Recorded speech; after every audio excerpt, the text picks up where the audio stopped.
इस वीडियो में उत्तर प्रदेश के इतिहास को शुरू से लेकर आज तक समझेंगे। उत्तर प्रदेश भारत के उत्तर में है।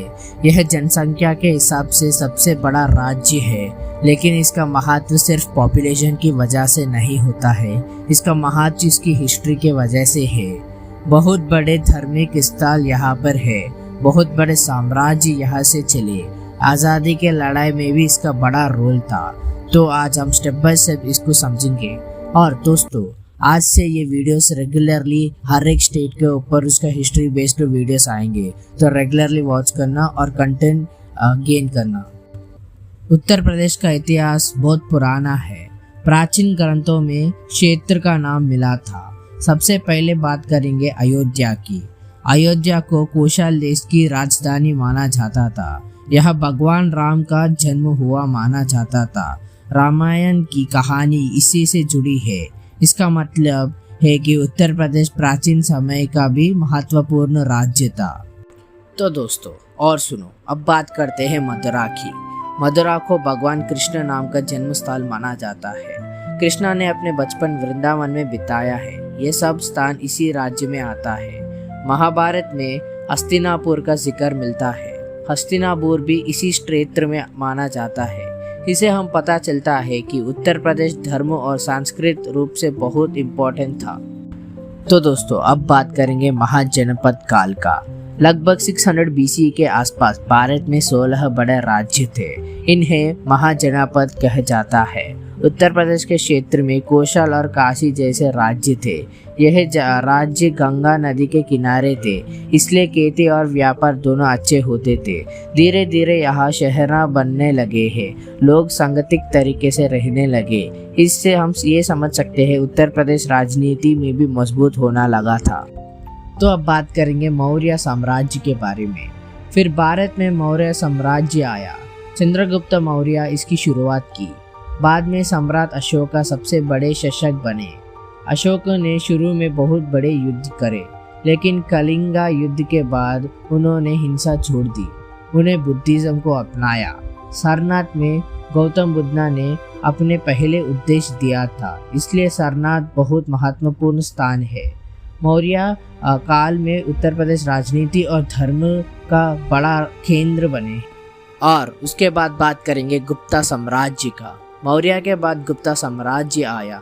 गुप्ता काल का भारत गोल्डन एज मान सकते हो। इस दौर में गणित, विज्ञान और साहित्य में विकास हुआ। इस समय भारत में शांति और स्थिरता थी। शिक्षा और कला की बढ़ावा मिला था। उत्तर प्रदेश उस समय ज्ञान का महत्वपूर्ण केंद्र कह सकते थे। तो और सुनो, अब बात करेंगे मुगल समय के बारे में। 1526 में बाबर ने पानीपत की लड़ाई जीती। इसके बाद मुगल शासन शुरू हुआ। आगरा मुगलों की राजधानी बन गया था। शाहजहां ने ताजमहल बनवाया। ये दुनिया के मशहूर स्मारकों में से एक था। लखनऊ में नवाबों की शासन था। इस दौर में उर्दू भाषा की बहुत विकास हुई थी। अब आता है 1857 का विद्रोह। 1857 में मीरठ का अंग्रेजियों के खिलाफ विद्रोह शुरू हुआ था। इस विद्रोह के पहले स्वातंत्र संग्राम भी कहा जाता था। यह आंदोलन कानपुर और लखनऊ तक फैली गई थी। अंग्रेजों के खिलाफ ये बात संघर्ष किया था। उत्तर प्रदेश इसका मुख्य केंद्र बना था। अब होता है स्वतंत्र का आंदोलन। 20वीं सेंचुरी में आज़ादी की लड़ाई हुई थी देश से। इलाहाबाद में महत्वपूर्ण राजनीतिक केंद्र बना था। भारत के प्रथम राज्य मंत्री जवाहरलाल नेहरू इलाहाबाद से थे। कई बड़े नेता यही राज्य से आए थे। यूपी ने आज़ादी की लड़ाई में बहुत बड़ा योगदान दिया था। अब बात करेंगे स्वतंत्र के बाद। 1947 के बाद उत्तर प्रदेश एक महत्वपूर्ण राज्य बना था। यह जनसंख्या के हिसाब से सबसे बड़ा राज्य है। देश की राजनीति में इसका बहुत प्रभुत्व था। अयोध्या, मथुरा और वाराणसी जैसे धार्मिक स्थानों की वजह से यह टूरिज्म का सबसे बड़ा केंद्र है। राजनीति में भी इसका रोल हमेशा महत्वपूर्ण रहता था। तो गाइस, अब बात करेंगे उत्तर प्रदेश का हिस्टोरिकल प्लेसेस के बारे में। अब तक हमने प्राचीन युग का आधुनिक समय तक ऐतिहासिक समझे। अब से हम समझेंगे उत्तर प्रदेश के ऐतिहासिक स्थान, मंदिर, मस्जिद, किला और धर्म जगह की डिटेल में समझेंगे। नंबर 1, अयोध्या, राम जन्मभूमि। सबसे पहले बात करेंगे अयोध्या की। यह सरयू नदी के किनारे रहता है। इसे जगह को भगवान राम की जन्मभूमि माना जाता है। यह नया भव्य राम मंदिर बन चुका है। हर साल लाखों भक्त यहाँ आते हैं।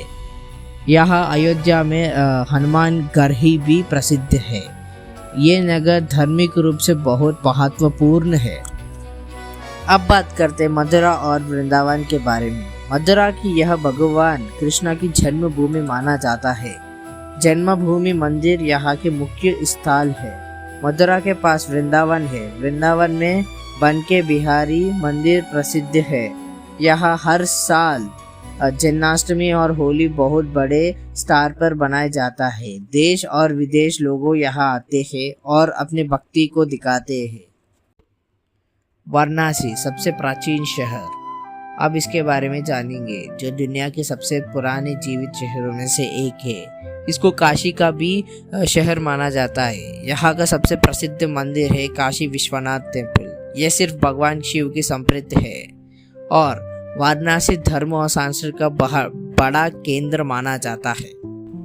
आगरा मुगल विरासत। अब बात करेंगे आगरा की। यह मुगल समय की राजधानी रहा था। यहाँ स्थिति ही ताजमहल, इसे शाहजहां अपनी पत्नी मुमताज की याद में बनवाया है। यह सफ़ेद संगमरमर के बना हुआ था। यह दुनिया की 7 अजूबों में से एक है। आगरा में आगरा फोर्ट भी है। यहाँ अब बात करेंगे प्रयागराज संगम नगर की। पहले इसका नाम अलाहाबाद था। यहाँ गंगा, यमुना और सरस्वती नदियों के संगम बने हुए थे। यहाँ कुंभ मेला लगता है। यह दुनिया के सबसे बड़ा धार्मिक मेला माना जाता है। यहाँ इलाहाबाद फोर्ट भी है। और आज़ादी आंदोलन की शहरों में से ये योगदान रहा था। तो गाइस, आज ये वीडियो इधर ही एंड होता है। आज से मैं रेगुलरली हर वीडियो हर स्टेट के बारे में डिटेली बात करूँगा। अगर आप नया है तो चैनल को सब्सक्राइब करो और please watch till and. Thank you for watching guys.